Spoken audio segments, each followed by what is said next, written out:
Did Trump urge a Ukraine ceasefire deal? The reports explained. Here's what reports say happened between Donald Trump and Volodymyr Zelenskyy last Friday. At a working lunch in Washington, the meeting turned tense. European officials briefed on the conversation say Trump pressed Ukraine to make territorial concessions to Russia to end the war. Specifically, he later backed freezing the front lines as they are as part of a peace deal. Context matters. The day before that meeting, Trump had a lengthy phone call with Vladimir Putin. According to multiple reports, Putin floated a plan. Ukraine would cede the eastern Donbass, Donetsk, Luhansk, in exchange for small parts of the southern regions of Kherson, Zaporizhzhia, that Russia currently holds. Officials say that call appeared to influence Trump's approach the next day. Inside the room, sources describe Trump growing frustrated and raising his voice. One account says the message to Kyiv was essentially, "Make a deal, or Russia will destroy Ukraine." Zelensky's side reportedly left disappointed. Afterward, Trump went public with a version of that stance.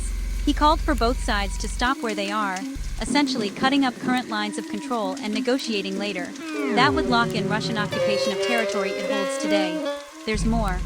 Washington Post reporting says the Friday meeting was supposed to include discussions on providing Ukraine with powerful new long-range weapons. But after the Putin call, Trump's posture shifted toward pressing for a deal that involved Ukraine giving up land. From Europe, the reaction has been concerned. Officials worry that pressuring the invaded country to surrender territory sets a dangerous precedent and disadvantages Ukraine in any talks. And according to officials familiar with Putin's demands, insisting on full control of Donetsk would be a major obstacle to peace.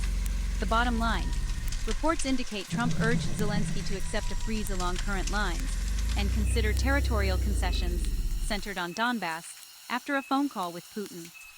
That push surfaced publicly in Trump's call for both sides to stop and hold their positions. For Ukraine, that would mean negotiating while Russia retains occupied land. This isn't a final agreement, just a snapshot of current pressure points according to the reporting. What happens next will hinge on whether Kyiv, Moscow, Washington align on terms or double down on the battlefield.